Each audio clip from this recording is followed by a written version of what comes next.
Father, we thank you. We magnify your holy name. We declare that you are Lord and you are King. You are Master and you are a sovereign ruler over our lives, over the church, over your people, and over all the nations. And Father God, we receive with eagerness in our spirit the word, the engrafted word of truth, which is able to save our soul. Hallelujah. And continue to lift us higher to the level where you've called us with you. We give you praise and thanks in Jesus' name. Amen. I want to welcome our brothers and sisters from all over the world, especially from Kenya, Uganda, Nigeria, China, Australia, America, England, Italy, and other places in the world, as well as from around Malta and Gozo. We welcome you to this service at the River of Love Christian Fellowship. If you're ever in our nation, please come and visit us. Come be with us. And I assure you that you will be mightily blessed. Let's go to the book of Matthew 25 this morning. Matthew 25. The Gospel of Matthew chapter 25. I want you to say this with me. Say, Holy Spirit, speak to me this morning. Let your word pierce our heart.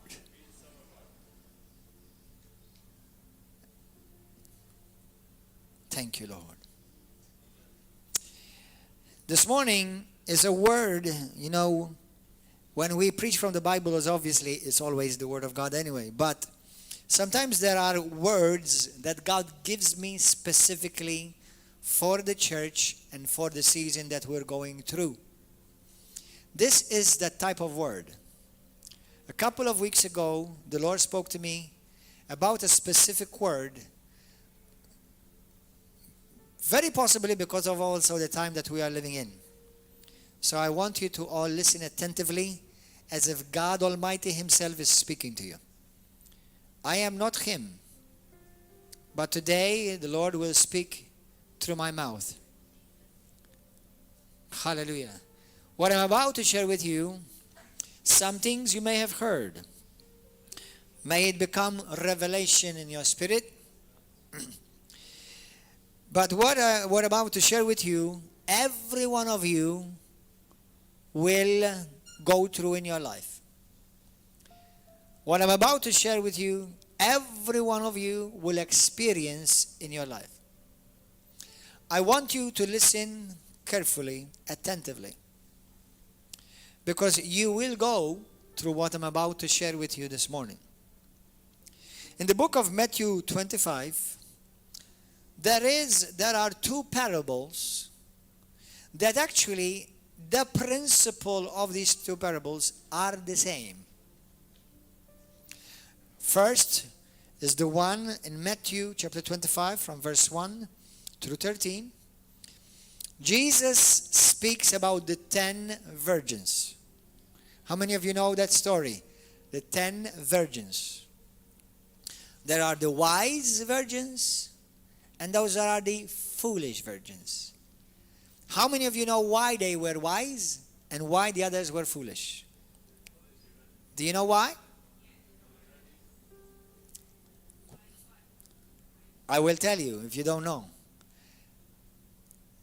And the 10 virgins represent the church, brothers. It's speaking about the coming of the Lord. The 10 virgins parable is speaking about when Jesus will come and He will find the church, according to that parable, only half of the church ready.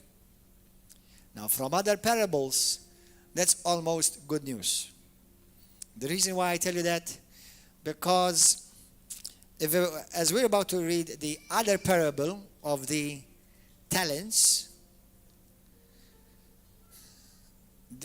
the parable of the virgins, half of the church did not enter the kingdom of heaven. The other of the talents, 1/3 of the church, did not enter the kingdom of heaven. Then there are other parables where, for example, the farmer and the seed and the sower, where out of 100, only 25 enter the kingdom, and only 8 are found truly faithful. So let's say, out of half of you, only half of this church will enter the kingdom of heaven. Which half will you be? Why are these parables so important? These are parables of warning for us, for you and for me. I encourage you to listen intently and don't let the devil distract you. I'm going to read from verse 14. Verse 14. Chapter 25.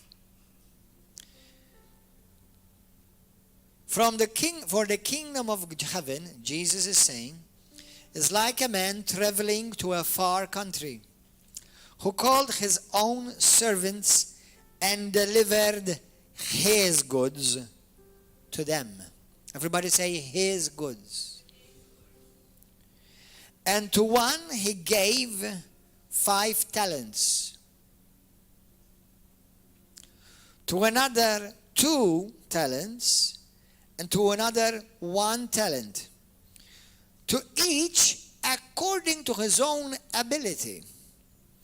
And immediately he went on a journey. These talents, although we sometimes call talents like singing, dancing, painting, it's true they are talents. And I guess those 2 are also gifts God gave to you. But in this parable, the actual talents are money. And that's not my interpretation. Jesus says that. Now, my message today is not about money. It's about everything. The object of this parable is money. The subject of this parable is faithfulness. It's faithfulness. What I want you to notice is that if this represents the church, I want you to notice Jesus gave to some 5. To some he gave 2. To some he gave 1. But to none he gave nothing. He gave something to everyone. Every one of you, God gave you something. Even if you're the least one, he gave you. Some of you have many. I am of those people that Jesus gave 5. He gave me many things. He gave me many talents. I wear different hats. I have many abilities. As an artist, as a man, as a father, as a preacher, as a person. God gave me many. Some of you may not have as much or may even have even more than me. The concept is not how much you have, but how faithful you are. Because the one with 1 and the one with 5 will both be judged, not on how much they have, but on how faithful they were with what they had. Do you understand that? So look at your neighbor and tell your neighbor, God gave you something. God gave you something. God gave every one of you something. Mrs. Costa, God gave you something. Yes. I'm not talking about just your son or your daughter. They are more than something. They're a handful. But every one of you, God gave you something. But this is what I want you to know. What he gave you, you're not its owner. You're only the manager. What God gave you, you are not the owner. You are the manager. Look at this. Look at this. Then he received Then he who had received 5 talents went and traded with them and made another 5 talents. This person, what he had, he multiplied twice as much. Likewise, he who had received 2 gained 2 more also. The other person, he also multiplied.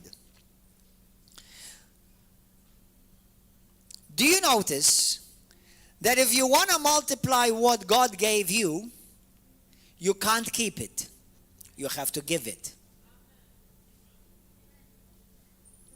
It's another revelation. I did not see it yesterday. If you want for God to give you more, you have to give and utilize and use what God gave you. You cannot put what God gave you in some, what do you call it, vetrina, xejdula, in some showcase, or in a box and hide it.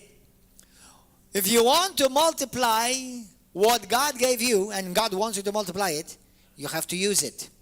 You have to release it. You have to give it. Now, I'm not talking about money today, but actually that parable is about money. But I'm not going to use that parable today on money. I'm going to use that parable for the very reason why God spoke that parable, and that is faithfulness. How faithful are you with what God has given you? And how does God count faithfulness? By how much and how you give. How you use it.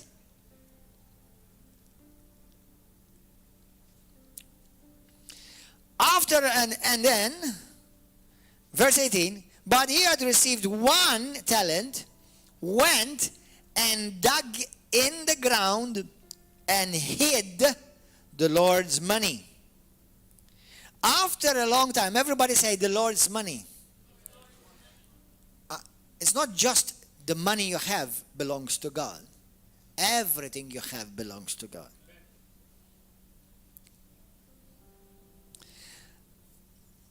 After a long time, the Lord of those servants came and settled accounts with them. There is going to be a day of reckoning for you and me. There is going to be a day where you and I will have to settle accounts with our Lord. So he who had received 5 talents came, brought 5 other talents, saying, Lord, you have delivered to me 5 talents. Look, I have gained 5 more talents beside them. The Lord said to him, well done, good and faithful servant. You are faithful over a few things. I will make you ruler over many things.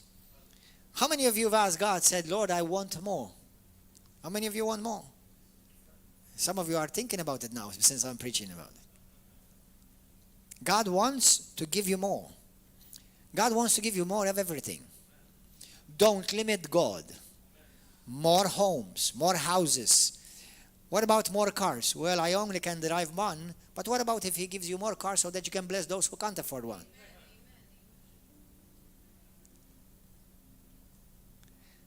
You know, if you're asking God only for what you need, your problem is greed.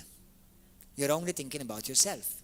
Why don't you ask God for more so that you can bless others?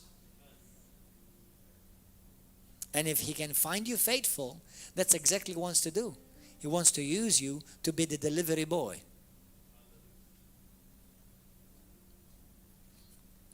Amen?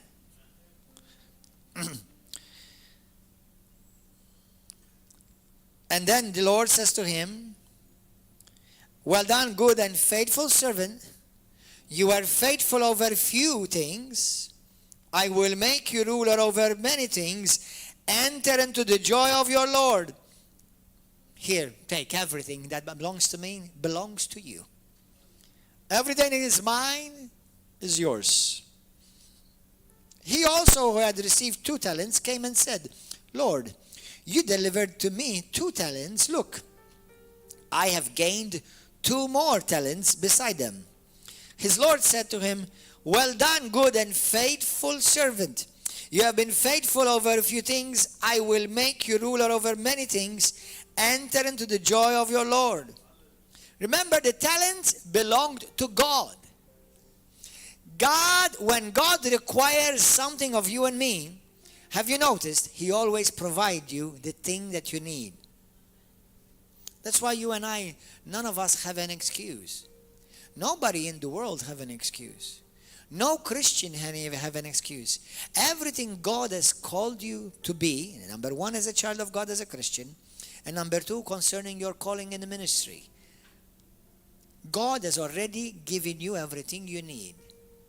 Like, for example, even in the natural, if He calls you to go on a mission field, God will provide for you. If God calls you to a certain place, God will provide for you. If He calls you to do a certain job, God will provide for you. He will open doors for you.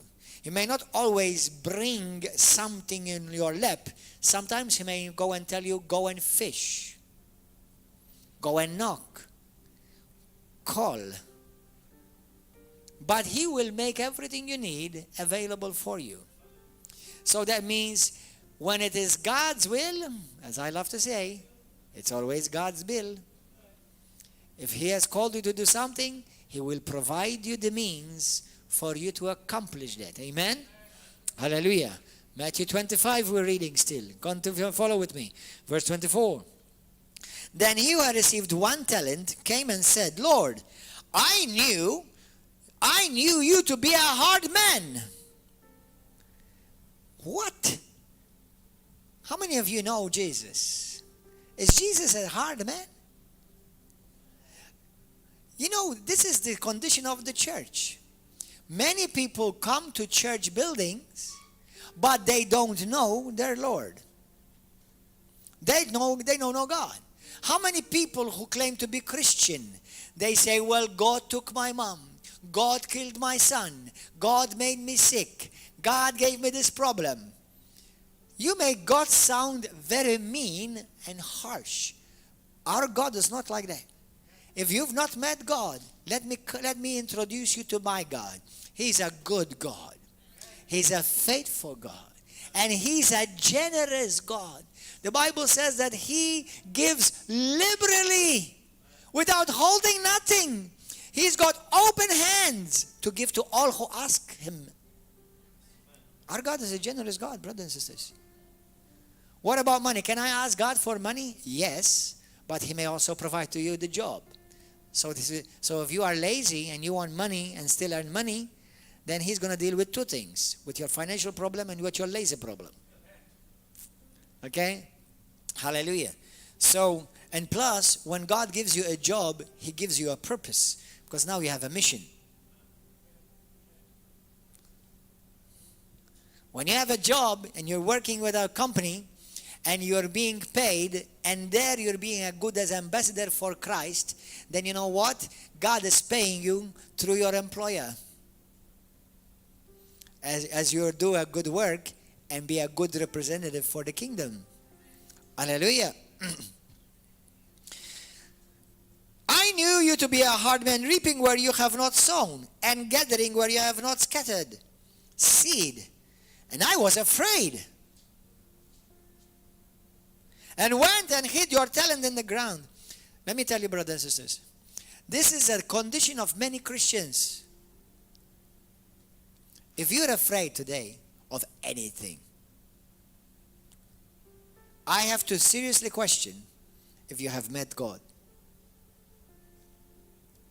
Many people in the body of Christ, they need to be delivered from fear.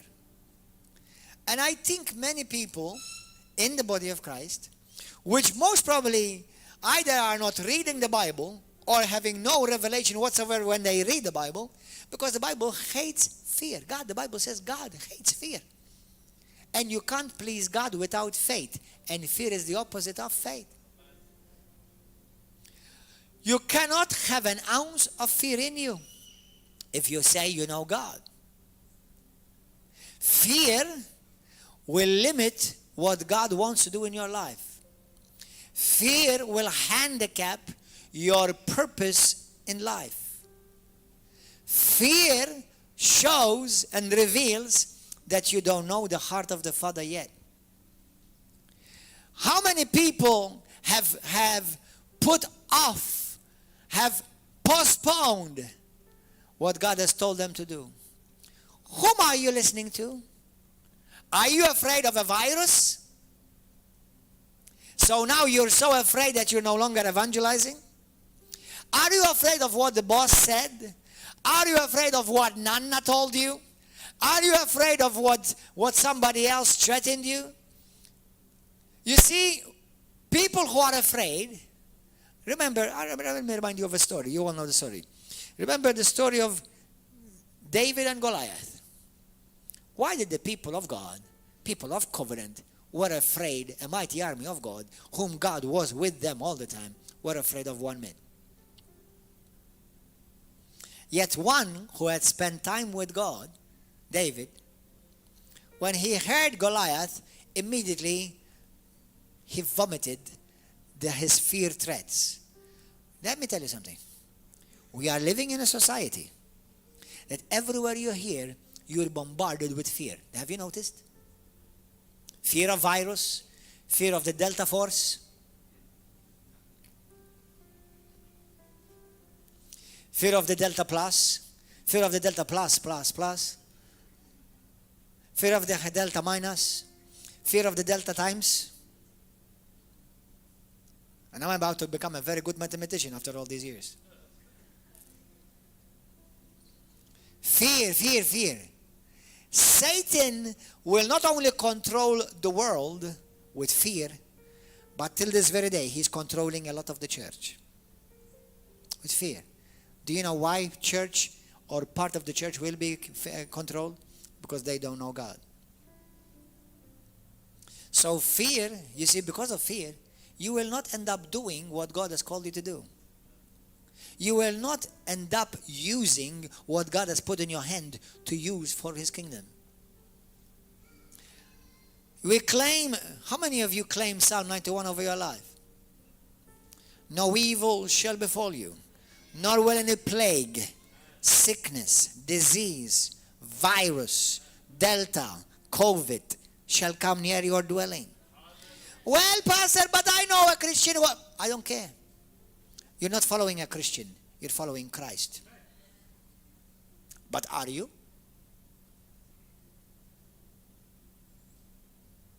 You see, many Christians follow Christians.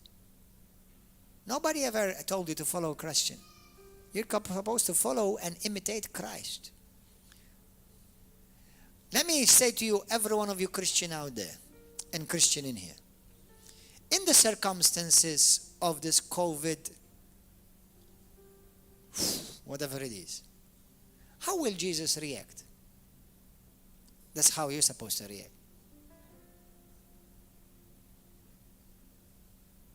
Well, are you telling me I don't have faith?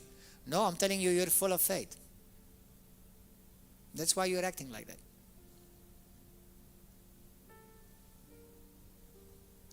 If I walk in fear, I'm declaring I don't know God.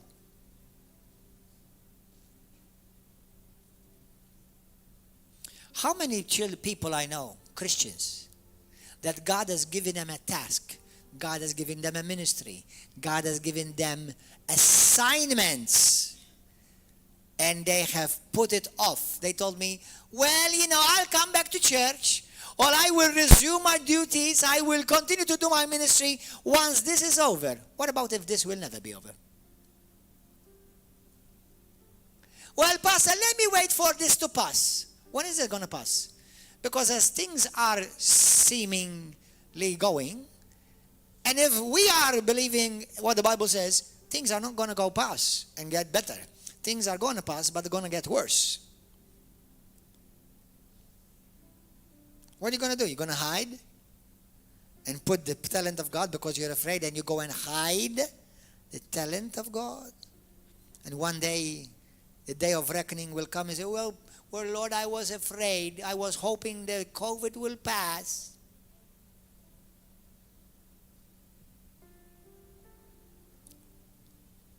In the book of Daniel, chapter 11, verse 34, the Bible says, and the people who knew their God,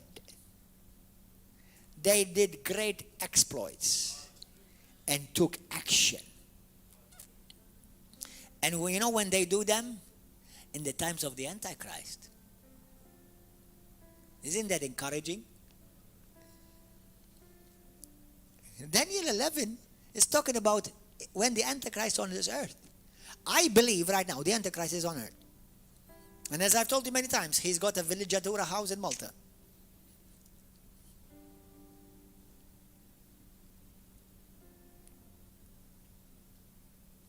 The people who know their God shall do exploits and take action.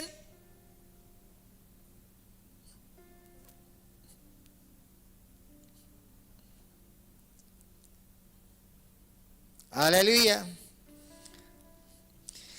And I was afraid, he said, and I went and hid your talent in the ground.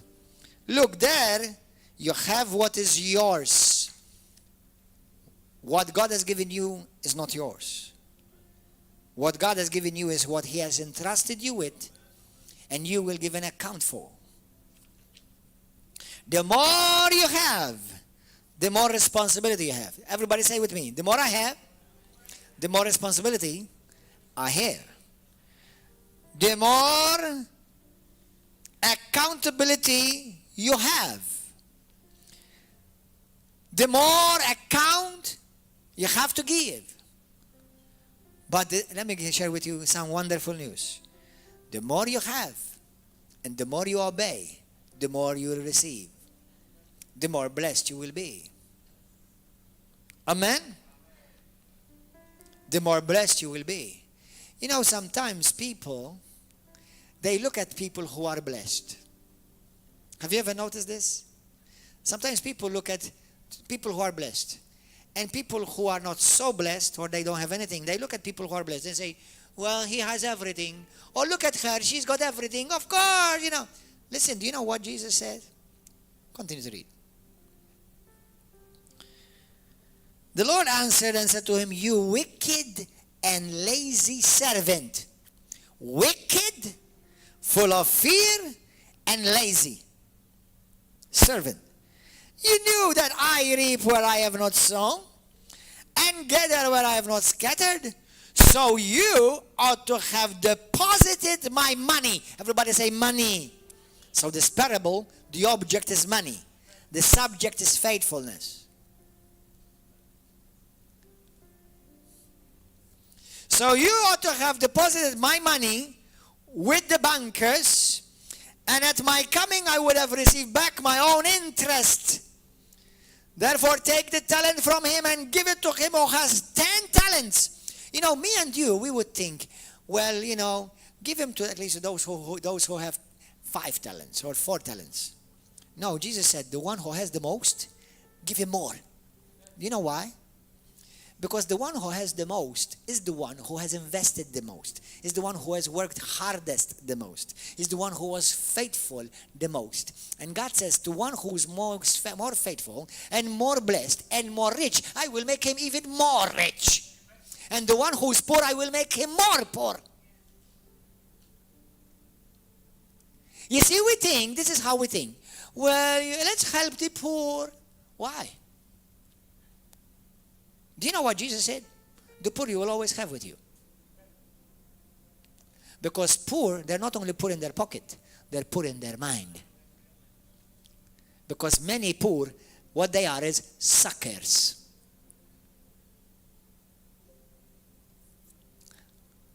And you know what many Christians want to do? Is suck. When we are called to be givers, not suckers. Now, but when we have a need, can't we get help? Yes. Of course, we do help those who are needy. But we are not the social service. If I was in government, I will help you 2 years. If you don't get a job in 2 years, I will let you starve. I'm not going to accommodate and sponsor your laziness.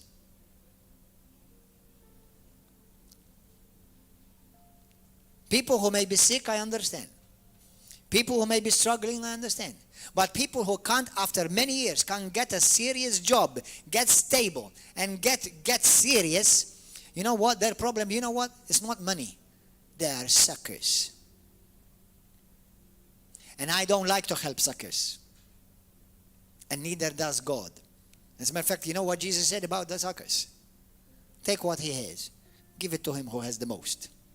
Because the one who has the most, he has the one that has been most faithful. That's why he's got more. That's why she's got more. And you know what Jesus says? Look, for everyone who has, more will be given. You see, we think the opposite. The ones who have the most, well, they don't need, then give it to the poor. Do you know, not even you think like that. Many Christians don't think like that. And he will have an abundance. So the one who have, more will be given. Well, I don't need more, Pastor. I just have enough. What about giving? God gives you more so that you will bless more. You know, I like to bless. I like to help people who are doing a work for God. Who have left everything and they're on the mission field.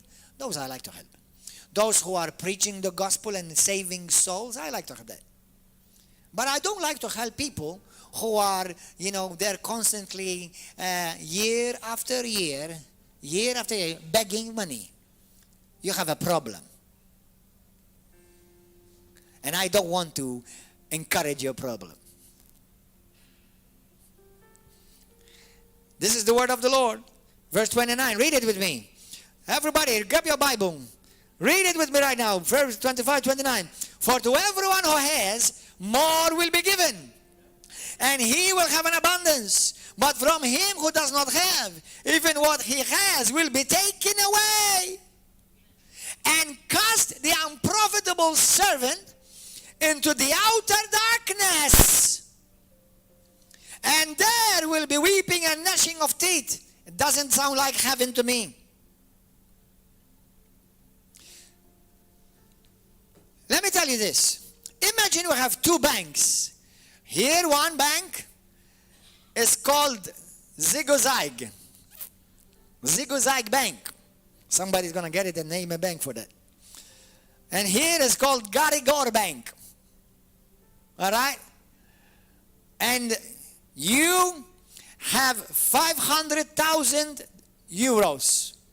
And you want to invest them. You want to get interest from them. Zigozag Bank is doing well. The interest rates are increasing. Their stocks are increasing and they're doing really well. This bank, Garigor, they're struggling. They're firing employees. They're closing down branches, and their interest rate and their stock is going down. And you have 500,000 euros, and we need to invest it. Which one will you invest it in? Zigozag Bank or Garigor Bank? Which one? Anybody? How many of you will invest 500,000 in a bank that's going bankrupt? Anybody? Who will invest 500,000 if you have it in a bank that's doing really well? Now let me tell you this, people of God. Then if you know how to invest in the things of the natural, then why don't you know how to invest in the things of God?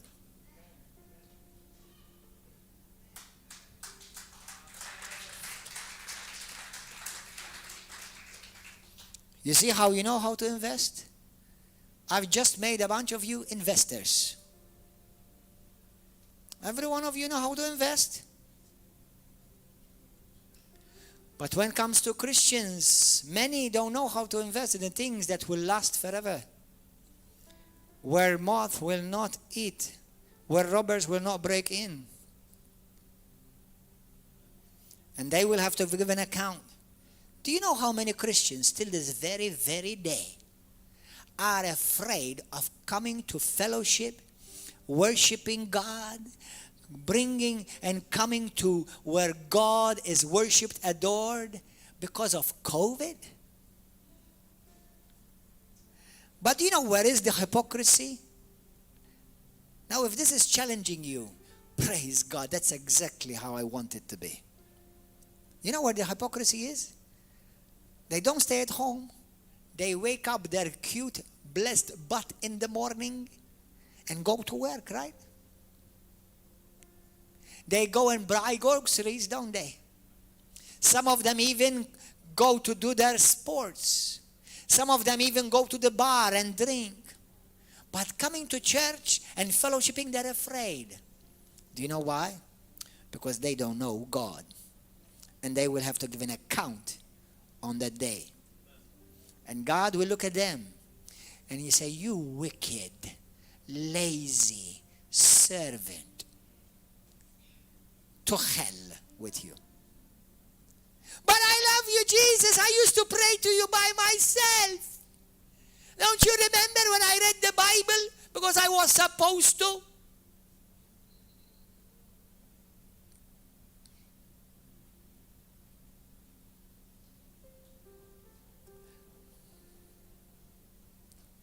How many of you hear and you are listening?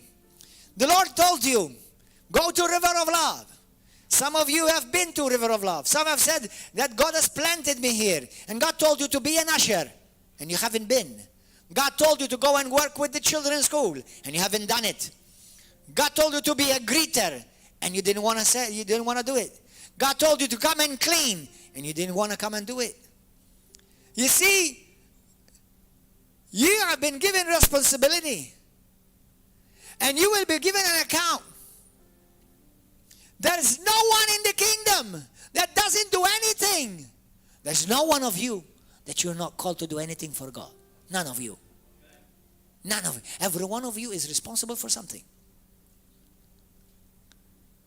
Well, and thank God that we have a blessed church. But you know how much blessed more we can be? Tons more. Tons more. But God is seeing how faithful you are with what He has given you. If He is still dealing with you just to even come, let alone how much more He has to deal with you to make you do what He's called you to do. Now I'm about to step on some of your toes. Some of you have been here years and you've never moved one thing and not done one thing for the kingdom of God. If I had to ask every one of you, one by one, how many of you on your work know that you're a Christian? Most of you say to me, nobody knows. And then I wonder if you will not be part of those 50 that will be left out and cast out into outer darkness. Because all your Christianity is a tag name.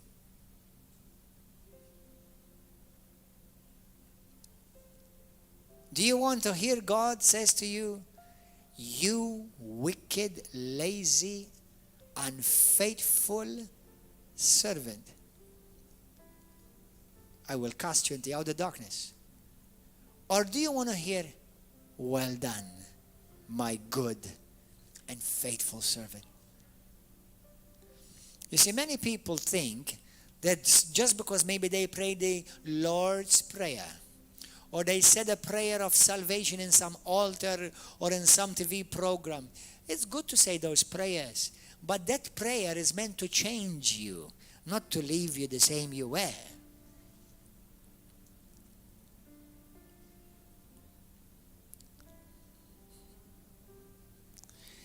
Look at your life. Let me challenge every one of you today. Look at the past 5 years of your life. What changes have you done to your life in the last 5 years? Are you still the same? Are you still struggling with the same sin? Are you still struggling with the same problem? Are you still not able to commit? You see, the word faithful means somebody who has remained committed, steadfast, consistent.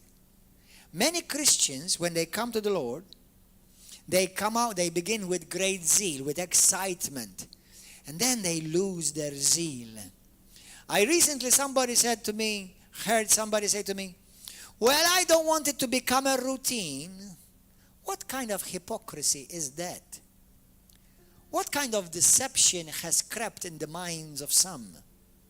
When I used to be a ballet dancer, I used to be a professional, straight, single man, Christian ballet dancer. But before I was Christian, I used to dance from around 8 or 9 o'clock in the morning till about 4 or 5 in the afternoon. Between 6 to 8 hours a day of dancing. I did not have 1 ounce of fat in my body. Man, I was lean and mean. No, I was never mean towards people. I was lean and mean in the sense of, man. Now, hallelujah, I've expanded my ministry a bit. Some of you are competing with me. But anyway, but I used to go from Monday to Friday, when we don't have a show, I'm talking about. Because then if we have a show, I have work from Monday to Friday, shows Friday night, Saturday night, rehearsal Thursday night, and Sunday afternoon or Sunday morning. And then we have 1 day or 2 days off, and we start over. But when we don't have a show, this is how my routine used to be. I used to dance in the morning from about 9 till 5 in the evening, with about 45 minutes or 1 hour break in between. And then I used to go home, eat, shower, dress up, and go to the nightclub, dance again. That was a routine. It never bothered me. Some of you, you go to work in the morning, you go home, eat, and then you go to your part-time job. That's another routine you do. But then, if the Lord requires of you, because it is requirement from God to fellowship, thank God obviously for you who are here, you're here. But for those of you who are listening, it doesn't matter where you are, because the principles of the kingdom of God are the same everywhere in the world. You see, you make all the excuses not to fellowship, not to be at church. And even you use COVID-19.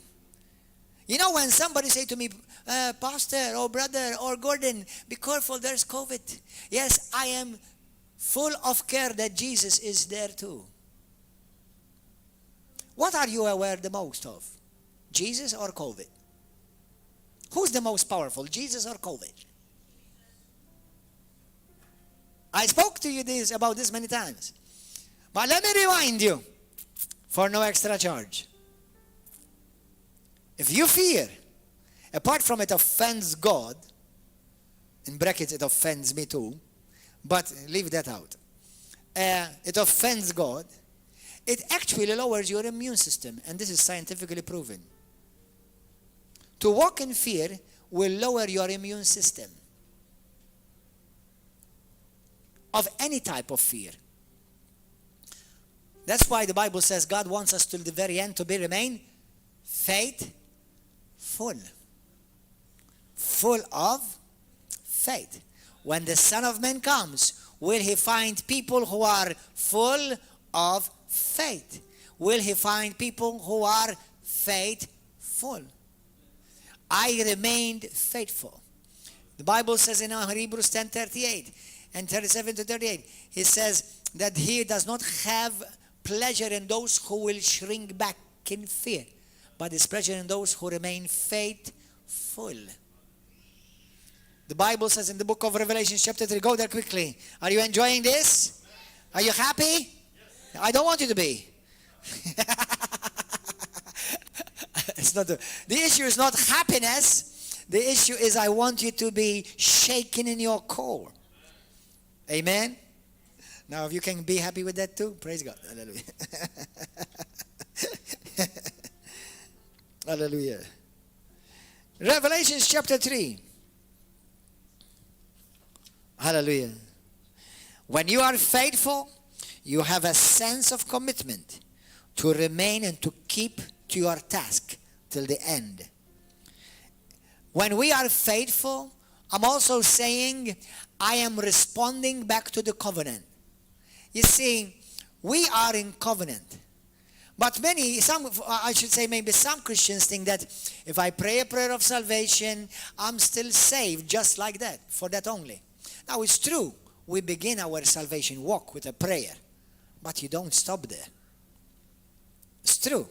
Now, if you want to go to heaven for sure, with one prayer of salvation, you pray it right now and I'll kill you. So I'll send you to heaven right away.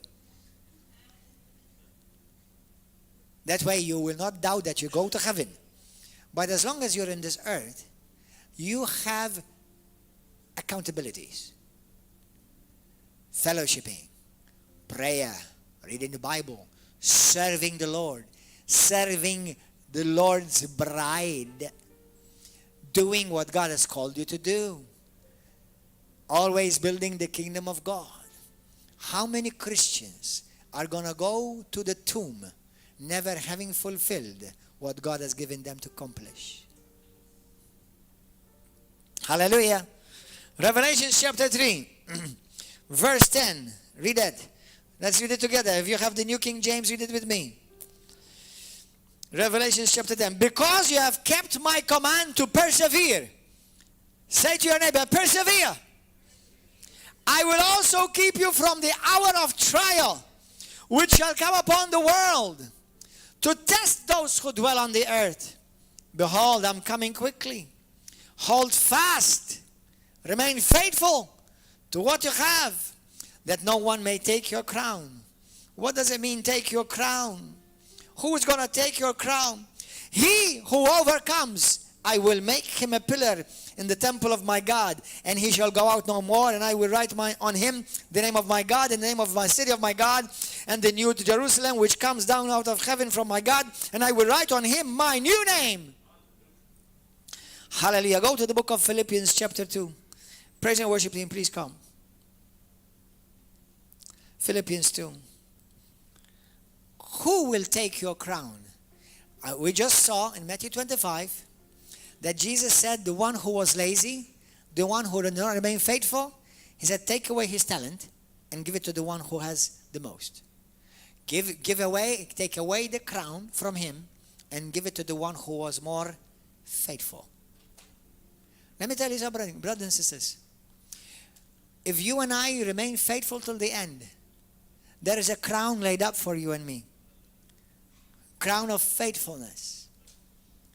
But if you don't remain faithful, your crown will be given to me or to somebody who is faithful till the end.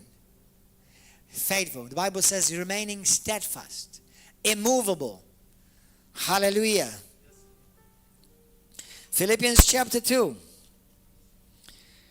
That's what Peter says. Remain steadfast in your faith, in your walk with God. Steadfast in your faith, resisting the devil.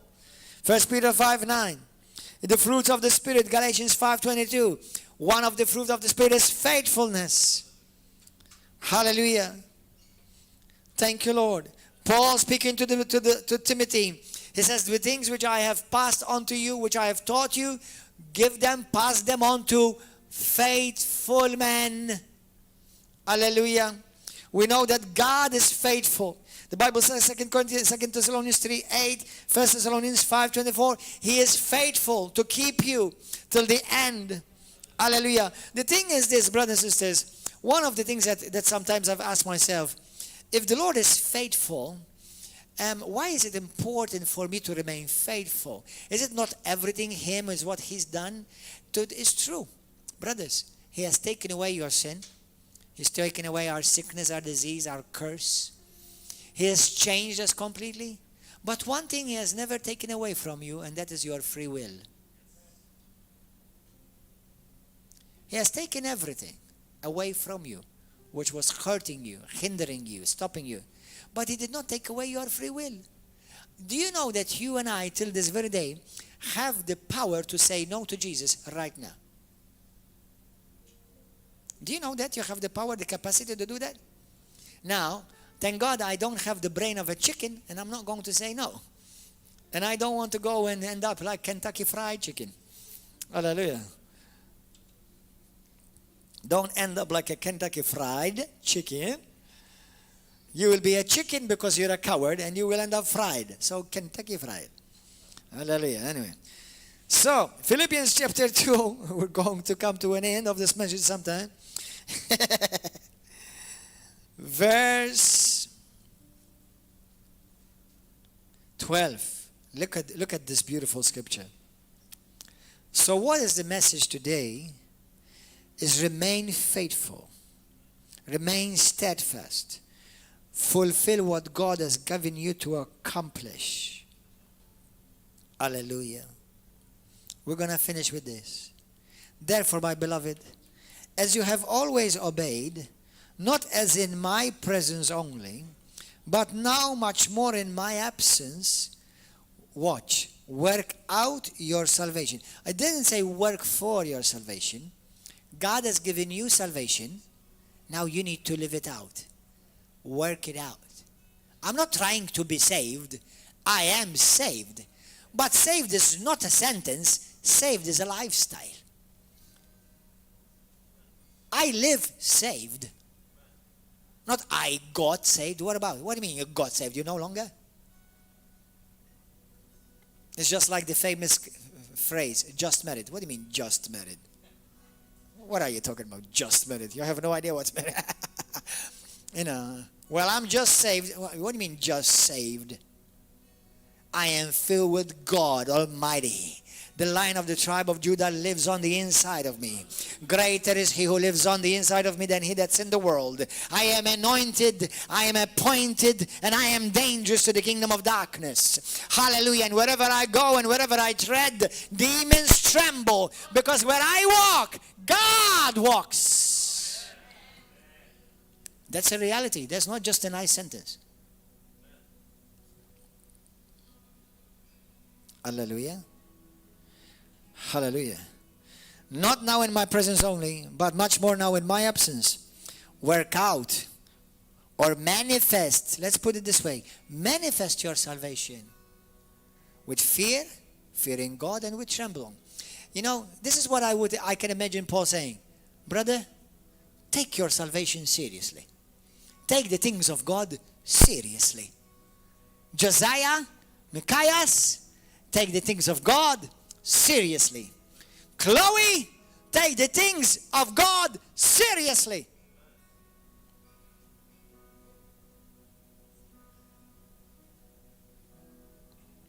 For it is God who works in you. Look at this.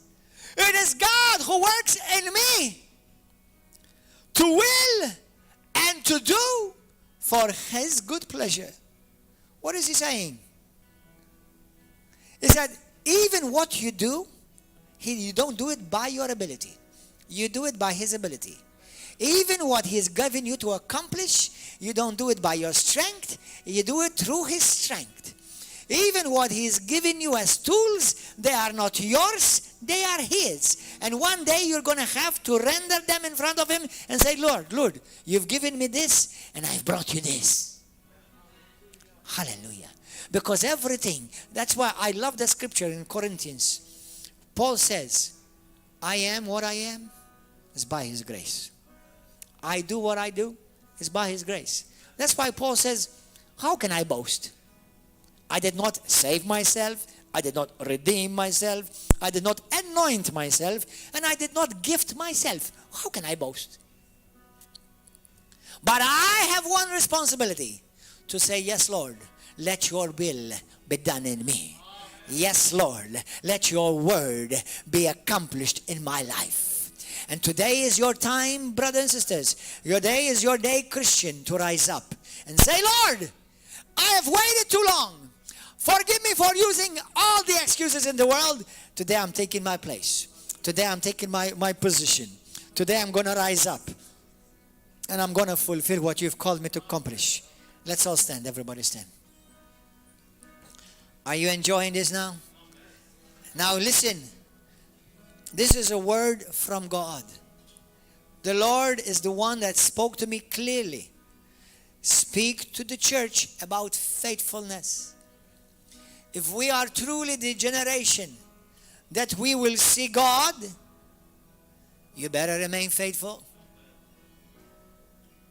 You better remain faithful, because then what you've done, it will mean absolutely nothing because we have to remain faithful till the very end. Amen. Hallelujah. Thank you, Jesus. Let's pray, everybody. If anyone here in this place say to me, Pastor, I want to give my life to Jesus. I want to give my life to the Lord today. I want to ask Him to be my Lord and my Savior. And I want Him to save me. I don't want to go to hell. I want to make sure that I am truly saved. And I want to make sure that I am on my way to heaven. And I want to begin this walk with God. If that is you, lift up your hand. Anybody here want to give your life to Christ for the first time? Lift up your hand. 1. Anybody else? 2. Praise you, Jesus. Thank you, Lord. Hallelujah. 3. Who else? Who else? Those of you who lifted up your hand, or maybe others, you say to me, Pastor, I know Jesus. I am saved, but I'm not serving Him.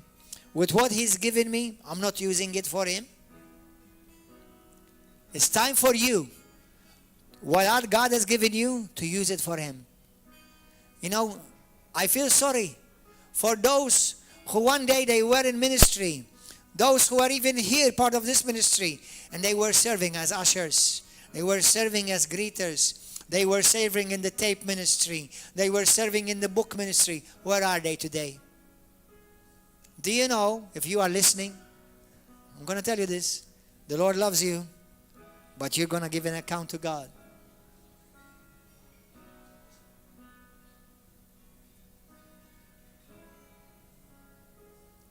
If Jesus came today, will He find you where you're supposed to be? I'm not talking to you not just geographically. I'm talking to you about where God has placed you in the body of Christ, doing what He's called you to do, because there's one thing for sure. There's one thing for sure, that you can do better than everybody else. At least one thing. And God has placed you there, in that body, in that church, because God wants you to use your talent, your gift, your calling to strengthen that church, to strengthen the kingdom. Hallelujah. It doesn't mean that you don't do any other thing in your life, but what He's given you, you use it to multiply it and to glorify Him. Amen. Those who lifted up your hands, if you lifted up your hand, say this prayer with me today. Pray this with me. Today you're about to say a prayer. Those of you who you're about to say a prayer, pray this prayer with me from your heart and mean it. Say this. Say, Heavenly Father, thank you for your Son, Jesus. Today I know now that you one day will require of me to give an account for everything that you've given me and how I have used it faithfully or not. Lord Jesus, come into my life. Be my Lord. Be my Savior. Forgive me of my sins. Any excuses that I have used not to serve you, fear that I've allowed in my life to hinder me, forgive me. Jesus, I'm ready to take the baton in my hand and run the race. And I will serve you till the last day of my life. And by your grace, remain faithful. Be my Lord, be my Savior. And today, Lord God, I ask you, use me in any area you want. In my life, in my private life, in my public life, and in my church life. Use me to bring you glory and to advance your kingdom. In Jesus' name, amen. Hallelujah. Give a wonderful hand to Jesus. Hallelujah. If you are, any one of you is listening to this message today, and you're anywhere in the world, whether I happen to have the Spanish translation here, the promise of Jesus Christ. I have it the Spanish one, but we have it Italian, we have it in English, in Maltese, in Arabic, in French, in Polish, and many other languages. If you would like a copy of this, wherever you are in the world, we will send it to you for free. Write to us. If you're in Malta, come and join us every Wednesday and every Saturday for service here at 7 p.m. and Sunday morning at 10 a.m. The Lord loves you. Remain faithful till the end. In Jesus' name. God